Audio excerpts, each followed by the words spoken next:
కాదులేండి ఏదో ఎవరి ఆనందం వాళ్ళది అన్నాను. మాకు బోడు చుట్టాలమ్మా మీకు తప్పదు కదా అంటే కాదమ్మా వాళ్ళని 4 రకాల పచ్చళ్ళు ఎలాగ మీ ఇంట్లో ఉంటాయి, కొబ్బరి పచ్చడి అలాగా పప్పు చారు ఇంకేమన్నా 2 కూరలు వండేసుకుందాము వాటిలో ఎందుకు అంటున్నారు. పూజ చేసుకుంటాం వర్షాకాలం ఇబ్బంది పడిపోవాలి, పూజ కూడా ఉంటాం కదా. ఒక్కరోజు తెప్పించాం, తర్వాత అయితే తెప్పించుకోనండి ఇంట్లోనే తింటాము. మా లక్ష్మి నేను చేసేసుకుంటాం అన్నాను. అలాగే ఇంకొక ఆవిడేమో నరసింహరాజు గారి భార్య రాజుగారు పోయినప్పుడు అన్నం తినిపించారు కదా రాత్రిపూట వచ్చి తిన్నంటే మా పిల్లల పాపం రాలేదని పాపం ఇంటికి వెళ్ళి మళ్ళీ వచ్చారు. అయితే ఆవిడ అంటున్నారు రాత్రి ఫోన్ చేసి ఏంటే మీకు బోల్ మంది చుట్టాలా, మళ్ళీ మమ్మల్ని కూడా మర్చిపోకుండా మాకు కూడా పంపారా ఎందుకు అంటున్నారు. అని ఏం కాదు రండి ఆ పిల్ల మనల్ని చుట్టాకు వస్తానని ఫోన్లు చేస్తున్నారు కదా, ఇంకా ఆ రోజే రండి అంతేని అంటున్నారు. ఏమన్నా సాయంకాలం చేస్తానమ్మా ఫోన్ చేయండి అంటున్నారు అందరూ. అలాగా బయట వాళ్ళే బాగా అడుగుతారే అలాగా. ఏం చేస్తున్నారో ఒక్క ఆవిడని ఆయన ఉంటే ఎంతో పొంగిపోదురు, ఆయన ఉంటే ఎంతో పొంగిపోదురు. రాజుగారు ఉంటే అదే అన్నయ్య ఉంటేని ఆయనకి మా ఆయనకి బాగా స్నేహం. మా ఇంటికి వచ్చి పడుకునేవారు పాపం. వాళ్ళ అబ్బాయికి కూడా కొంచెం తేడాగా ఉంటే ఆడు కూడా మా ఇంటికి వచ్చి పడుకునేవాడు. మా అమ్మ వాళ్ళు కూడా ఉన్నప్పుడు కూడా 3 గదుల్లో ఉన్న ఆడికి ఒక గది ఇచ్చేసి ఈ ఇంట్లోకి వచ్చాక కూడా ఒకసారి పడుకున్నాడు. వాళ్ళ ఆవిడకేమో సిగ్గేసేసి ఆషాఢ మాసంలో అవి మా ఇంటికి వచ్చేసి మళ్ళీ అతికి బట్టలు అవి కొని పెట్టి అది డ్రెస్సులు అవి మంచోళ్ళు అండి. మనోడు చుట్టాకు తదాలు ఆడిపోతున్నారు అందరూ. ఎప్పుడు వస్తాడు ఇదిగో నా పిచ్చి పనులు. మేము ఇలా రోహిణి ఎండ బాగా వచ్చేస్తుంది అన్నారు మన సాకలాదనం. ఏంటి దోబి అంటారంట సాకలండి. అంటే నేను అన్నాను ఎందుకురా బాబు వస్తున్నాయంట వర్షాలు అన్నాను. కాదండి చూడండి కావాలతో కానీ మబ్బుగా ఉంది బట్టలు ఆడినాయా ఏది పాపం నేను జ్వరం వచ్చేసి అంటే రాలేదంట.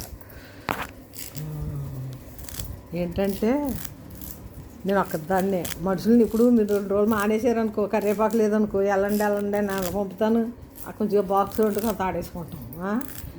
నోటికి ఏం బాగోపోతే కొంత చింతపండును లేకపోతే అది ఏదో వేసి కొంచెం తాలింపు పెట్టుకున్నాం అనుకో పొడి రుచిగా ఉంటుంది వేడన్నంలోకి. అప్పటికప్పుడు కొంచెం కావాలంటే పచ్చళ్ళు ఉన్నాయిలే అక్కర్లేదులే అసలు అంటున్నాను. ఒక వాళ్ళకి ఇష్టం కరివేపాకు పచ్చడి నేను చేసిందంటే చేయమంటే చేస్తాను దాన్ని బట్టి.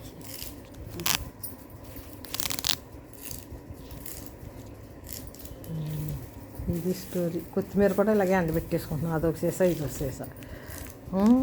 బయటికి వెళ్ళని రోజుని పనోళ్ళు రాని రోజుని ఉపయోగించుకోవటానికి ఇది మా పిచ్చి పార్వతి తెలివితేటలు. ఏమనాలా ఏమంటాను పిచ్చి పార్వతనా ఎరి పార్వతనా చెప్పు. అది కాదు ఏం పార్వతి, తెలివైన పార్వతి అంట. తెలివైన పార్వతి అయితే ఇలా ఉంటుంది అంటే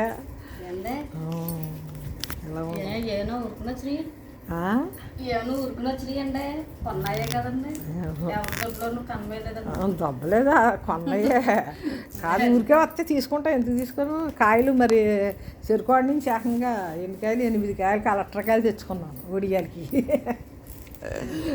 ముగ్గిన కాయలు రసంకి ఫ్రిడ్జ్లో పెట్టాను. ఎవడన్నా కొనుక్కుని వస్తే నీళ్ళు కలిపివ్వచ్చు. నిన్న ఆవిడకి ఇచ్చాను కదా ఆవిడ ఎంత పొంగిపోతున్నారో బలి చేశారండి ఎంత బాగుందండి అంటున్నారు. మామిడి రసంలాగా ఉంది, నిమ్మరసంలాగా ఉంది అంటున్నారు. అప్పటికప్పుడు చేతులతో కోసి చెయ్యికి ఎక్కడ లేకుండా చెంచాడు ఆడేయటం 2 గ్లాసులు నీళ్ళు వేసేయటం కలిపేయటం. మాకు షుగర్ ఉన్న వాళ్ళకి షుగర్ డౌన్ అయిపోయినప్పుడు పనికొస్తుంది. ఇట్టప్పుడు తాకూడదులే. గొంకుని డౌన్ అవుతుంది. డ్రింక్ తెచ్చి కూడా ఉండడం అప్పుడు ఉపయోగం. అది నా తెలివితేటలు అంటే పిచ్చి తెలివితేటలు. డ్రింక్ సీసా తెచ్చి కూడా ఉండరు. ఒక్కో రోజున మీ ఆయన కనిపించడు, ఎక్కడికి వెళ్ళిపోతాడు, ఫోన్కి అందడం. అప్పుడు నాకు నీరసం వచ్చేస్తుంది. అప్పుడు సీసా తాగాలంటే ఏం చేయాలి? ఇప్పుడు అలాంటి నీరసం 2 చెంచాలు వేసుకుని నీళ్ళు కలిపేసుకుని టకటక తాగెత్తే నీరసం హాయిగా తగ్గిపోతుంది. ఓ నీరసం అలా వేసి పడుకున్నా అంటే రోగం దెబ్బతో తగ్గిపోతుంది. అత్తమాన హాస్పిటల్కి పరిగెత్తి ఎక్కలేదు. కొంతమంది డౌన్ అయిపోయి నీరసం వస్తే హాస్పిటల్కి వెళ్ళిపోతారే. వెళ్ళిపోతే ఆడ ఐసీలో పెట్టేసి 3 రోజులు ఉంచాలండి అంటాడు. ఈలోపు సత్యం బతికితే పోతాం. అదే అలాగే వెళ్ళిపోయి చచ్చిపోయి ఉంటుందా ముసలిగా పాపం. నిజంగానే తీసుకెళ్ళిపోకూడదు, అలాగా డౌన్ అయిపోతుంది. అప్పుడు పంచదార బెల్లం నోట్లో వేయాలంట. మరి అది తెలియక వాళ్ళకి కొంతమందికి తెలియదు కదా. అది అలా ఉంటాయి మరి పరిస్థితులు. నాకు నేనే తెలివితేటలుగా ఉండి ఇది చేస్తున్నాను. నేను ఇందాక బీబీ బిళ్ళలు ఏం చేశాను చూసావు కదా 3 బిళ్ళలు ఏకంగాని చూడకుండా మింగాను అనుకో ఏమైపోతాను, సాయంత్రం బీసిపోతాను. సీనుగడ హాస్పిటల్లో జాయిన్ చేయవలసి వచ్చింది. వేసేసుకుందా అని చూడు కావాలంటే అబద్ధం అయిపోయి. ఇవి 3 నువ్వు పని చేసుకుంటున్నావు కదా, చెప్పానా 3 కత్తిరించేసాను ఏకంగా. ఒకేటి 3 కత్తిరించాను. ఇవి ఒకటి వేసేసుకున్నాను, వేసుకోవాలి కదా, ఇంకా 2 ఉన్నాయి. ఇవి డబ్బాలో వేసాను, రేపోటి ఎల్లుండోటి వేసేసుకుంటాను. ఈ గొంకుని కొంతమంది పిల్లలు అయ్యి ఉంటే 10 మంది పిల్లలు ఉన్నారనుకో, కొంతమంది అడుగుతారులే మందులు సరిగ్గా వేసుకుంటున్నారా అని గుర్తు చేస్తారు రోజుని. అలా గుర్తు చేశారనుకో అప్పుడు గుర్తొచ్చేస్తాను, అమ్మో నిజమే ఏం వేసుకున్నానా లేదా అని ఆలోచిస్తాను. నాకు ఎవరు గుర్తు చేస్తారో ఎవరో గుర్తు చేయరు. నాకు నేనే గుర్తు చేసుకోవాలి, నాకు నేనే చేసుకోవాలి. అది అంతేనే మరి, ఎవరైనా అంతే. ఇప్పుడు ఈ రోజుల్లో ఎవరి పని వాళ్ళదే, పిల్లల పని పిల్లలదే, పెద్దల పని పెద్దలదే. ఒకళ్ళకొకళ్ళు సాయాలే లేవు. ఇంకా పెద్దోళ్ళమే ఏదన్నా సాయం చేయాలి. చిన్నపిల్లలు మనకేం చేస్తారని ఆశ పెట్టుకోకూడదు. ఆశలు రెడీగా ఉందిలే మనకి అంతగా ఉంటావు. నువ్వు వండి పెట్టిన వాళ్ళ నీతోటి నువ్వు కూడా నేను చేయలేనంటే అప్పుడు ఆశలు అది రెడీగా ఉంచుకున్నాను. వెళ్ళాలి ఆవిడ ఈ మధ్యన కలవలేదు, ఒకసారి కలిసి రావాలి. డబ్బులు ఉన్న వాళ్ళకి 20 అంటే అన్ని పనులు మనకి డైవర్లు మార్చి పని అలాంటి పని ఉంటే 25. ఇంకా ఆ డైవర్లు మనుషులు మరి ఏలూరు నుంచి 20 తీసుకుంటున్నారు కదా.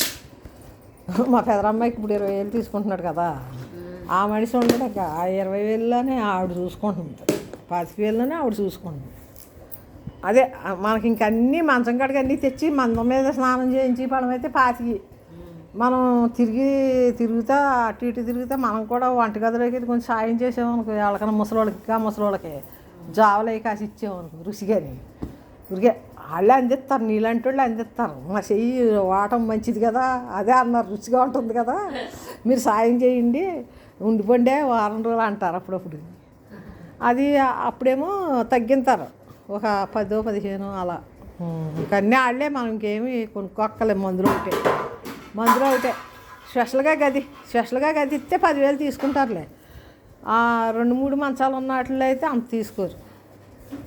అది మనం స్పెషల్గా గదే తీసుకుంటాం. అక్కడ పళ్ళు అవి కొనుక్కుంటే మన పళ్ళు బుట్టలో పెట్టుకుని గట్టి మీద గ్యాస్ గట్టిలా ఉంటుంది, కావాలంటే మనమే కోసుకుని తినొచ్చు. లేకపోతే వాళ్ళే జావలో టైం ప్రకారం అన్నీ ఇచ్చేస్తారు. అది ఆశ్రమంలో పద్ధతి. డబ్బులున్న ఆశ్రమం, డబ్బులు కట్టించుకోకుండా ఉన్నారు, బోర్డు జనం ఉంటారు ఇక్కడ సాయిబాబా గుడి దగ్గర. మనం ఎప్పుడన్నా వెళ్ళి డబ్బులు కడతా ఉంటాం. అదే పుట్టినరోజులప్పుడు అయ్యి అన్న ఇస్తూ ఉంటాం అప్పుడప్పుడు.